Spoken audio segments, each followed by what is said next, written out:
નમસ્કાર. વંદે માતરમ. શ્રી વશિષ્ઠ વિદ્યાલય વાવ, ગુજરાતી માધ્યમ. ધોરણ 3, વિષય કોમ્પ્યુટર, પ્રકરણ 3. વિદ્યાર્થી મિત્રો, આપણે ગયા પીરિયડમાં પ્રકરણ 3 શરૂ કરી દીધું હતું. ઓકે, હવે આજે આપણે પ્રકરણ 3ના 3 topic menu bar, text area અને ડોક્યુમેન્ટ તૈયાર કરવું, આ 3 વસ્તુ શીખીશું. Menu bar WordPad button, home tab, view tab અને વર્ડપેડ હેલ્પ આઇકન બટન ધરાવે છે. તમને ચિત્રમાં દેખાય છે. WordPad button, home tab, view tab અને વર્ડપેડ હેલ્પ આઇકન બટન દેખાય છે, બરાબર. હવે વર્ડપેડ બટન પર ક્લિક કરો, તમને ડ્રોપ ડાઉન મેનુ દેખાશે. તે વર્ડપેડ ડોક્યુમેન્ટને ખોલવા, સેવ કરવા કે પ્રિન્ટ કરવા માટેના ટૂલ ધરાવે છે. ત્યારબાદ છે હોમ ટેબ. હોમ ટેબ પર ક્લિક કરો. વર્ડપેડમાં કામ કરવા માટેના બધા ટૂલ નીચે આવેલ રિબન દર્શાવે છે. વિદ્યાર્થી મિત્રો, નીચે રિબન બતાવી છે તમને, બરાબર.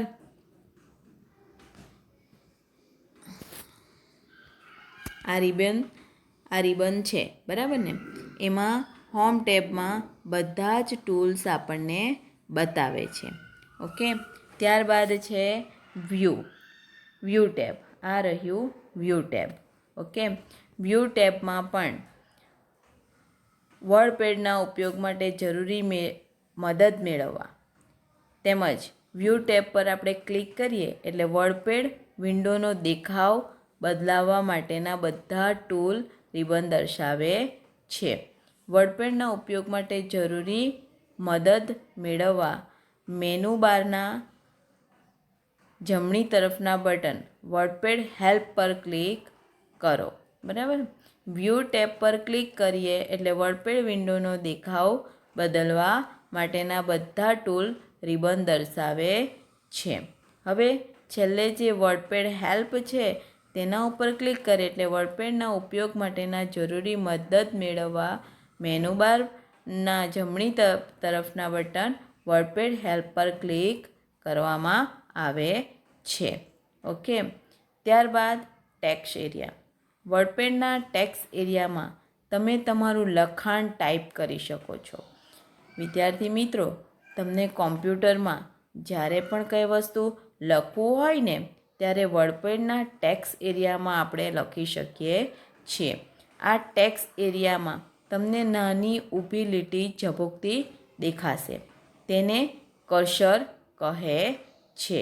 જ્યારે તમે માઉસ પોઇન્ટરને ટેક્સ્ટ એરિયામાં લઈ જશો ત્યારે એરો બદલાઈને એક લીટી જેવી થઈ જશે અને પછી ત્યાં તમે સહેલાઈથી તમારે જે ટાઈપ કરવું હોય તે ટાઈપ કરી શકાય છે, બરાબર. હવે આ વર્ડપેડમાં ડોક્યુમેન્ટ તૈયાર કરવાનું છે. તો ડોક્યુમેન્ટ કેવી રીતે તૈયાર કરશું? તો પહેલાં તો વર્ડપેડ શરૂ કરવાનું થશે એટલે ટાઇટલ બારમાં તમને ડોક્યુમેન્ટ વર્ડપેડ નામ બતાવશે. ઓકે, અહીં આપણને ચિત્રમાં ડોક્યુમેન્ટ વર્ડપેડ નામ દેખાતું નથી, પણ જ્યારે તમે કોમ્પ્યુટરમાં વર્ડપેડ શરૂ કરશો ત્યારે એ નામ ક્લિયરલી દેખાશે. ત્યારબાદ ફોન્ટ એરો પર ક્લિક કરો એટલે કે તમારે જેવા અક્ષરે લખવું હોય કોમ્પ્યુટરમાં તેવા અક્ષરે તમે લખી શકો છો, બરાબર. આ જે છે એ ફોન્ટ છે, બરાબર. અહીં અલગ અલગ ટાઈપના અક્ષરો તમને દેખાશે, બરાબર. જે અક્ષરો ઉપર આપણે ક્લિક કરશું, વિદ્યાર્થી મિત્રો, તમારે જેવા ફોન્ટથી લખવું હોય તેવા ફોન્ટથી તમે લખી શકો છો, બરાબર. અહીં જે ફોન્ટની સ્ટાઇલ છે એ ફોન્ટની સ્ટાઇલ તમે સિલેક્ટ કરી અને આ ટેક્સ્ટ એરિયામાં તમે ટાઈપ કરી શકો છો. કીબોર્ડમાંથી જેવા અક્ષર તમે ટાઈપ કરશો અને અહીંથી તમે જે ફોન્ટની સ્ટાઇલ સિલેક્ટ કરી હશે એવા ફોન્ટ તમને અહીં ટાઈપ થતા દેખાશે. બરાબર. હવે ડ્રોપ ડાઉન મેનુમાં બોક્સમાં દેખાતું ફોન્ટ એ ડિફોલ્ટ સિલેક્શન છે. કોમ્પ્યુટર દ્વારા પસંદ કરેલા વિકલ્પને ડિફોલ્ટ સિલેક્શન કહે છે. બરાબર. ડિફોલ્ટ સિલેક્શન તમને અહીં બતાવે છે. બરાબર. જે ડાયરેક્ટ કોમ્પ્યુટરે જ સિલેક્શન કરેલું હોય છે. આ જે છે એ ડિફોલ્ટ સિલેક્શન છે. બરાબર. આપણને જે અક્ષર જોઈતા હોય તે આપણે અહીંથી ક્લિક કરીને સિલેક્ટ કરવાના રહે છે. ફોન્ટ નામની યાદી જોવા માટે સ્ક્રોલ અપ કે સ્ક્રોલ ડાઉન એરો પર ક્લિક કરો. બરાબર. તમને અહીં સ્ક્રોલ અપ અને સ્ક્રોલ ડાઉન એરો આપ્યો છે. બરાબર. અહીંથી તમે અપ કરશો અને ડાઉન કરશો એટલે અહીં ફોન્ટની વિવિધ સ્ટાઇલો તમને જોવા મળશે. બરાબર. અને જે સ્ટાઇલો તમે સિલેક્ટ કરશો એ સ્ટાઇલો પ્રમાણે ટાઈપ થશે. અથવા ફોન્ટ નામની યાદી જોવા માટે સ્ક્રોલ બોક્સ પર માઉસ પોઇન્ટર મૂકી ડાબું માઉસ બટન દબાવેલું રાખી માઉસને ઉપર કે નીચે ડ્રેગ કરો.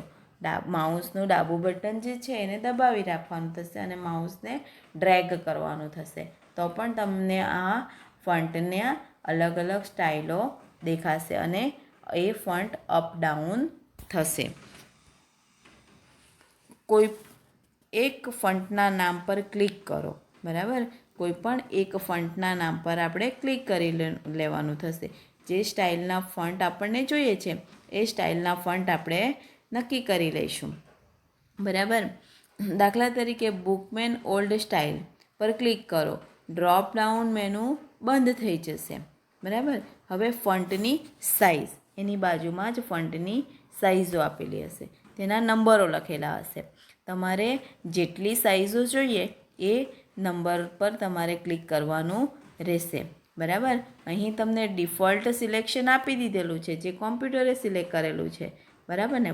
ફોન્ટ સાઇઝ પોઈન્ટ્સમાં માપવામાં આવે છે.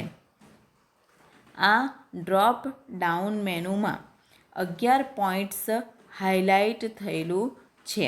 તે ડિફોલ્ટ સિલેક્શન છે જે આગળ આપણે ફોન્ટમાં જોયું જે કોમ્પ્યુટરે સિલેક્ટ કરેલું છે. 11 પોઈન્ટ એ ડિફોલ્ટ સિલેક્શન છે. કોઈ એક ફોન્ટ સાઇઝ પર ક્લિક કરો. દાખલા તરીકે 20 પોઈન્ટ પર ક્લિક કરો. ડ્રોપ ડાઉન મેનુ બંધ થઈ જશે. બરાબર. કેમ કે આપણે ફોન્ટની સાઇઝ સિલેક્ટ કરી લીધી છે. બરાબર. હવે જો તમે જે રીતે ટાઈપ કરવું હોય તે રીતે તમે ટાઈપ કરી શકો છો. અહીં તમને ડેસ્ક એરિયા ઉપર એક પંક્તિ દેખાય છે. બરાબર. સ્ક્રીન ઉપર એક પંક્તિ તમને દેખાય છે જે આ સ્ટાઇલ ફોન્ટની જે સ્ટાઇલ છે એ સ્ટાઇલ નક્કી થયેલી છે. બરાબર. અને એની સાઇઝ પણ આટલી નક્કી થઈ છે અને તમે ટાઈપ કર્યું એટલે આ રીતની તમારી પંક્તિ ટાઈપ થાય છે. બરાબર. હવે જો વિદ્યાર્થી મિત્રો તમારે જ્યારે પણ આવી રીતે ટાઈપ કરવું હોય ત્યારે ફોન્ટ સિલેક્ટ કરવાના થશે અને ફોન્ટની સાઇઝ સિલેક્ટ કરવાની થશે અને પછી તમે સહેલાઈથી ટાઈપ કરી શકો છો. બરાબર. Thank you.